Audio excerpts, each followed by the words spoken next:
एक साधु ने एक कुत्ते से कहा, तू है तो बहुत वफादार, परंतु तेरे में 3 कमियां हैं। नंबर 1, तू पेशाब हमेशा दीवार पर ही करता है। नंबर 2, तू भिखारी को देखकर बिना बात के ही भौंकता है। नंबर 3, तू रात को भौंक भौंक कर लोगों के नींद खराब करता है।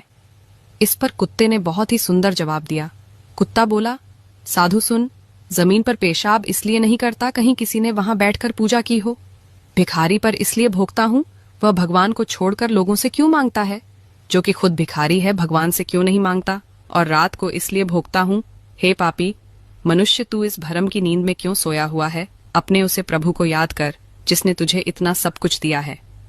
आपको यह कहानी कैसी लगी कमेंट में जरूर बताएं और साथ में पेज को फॉलो जरूर कर लें।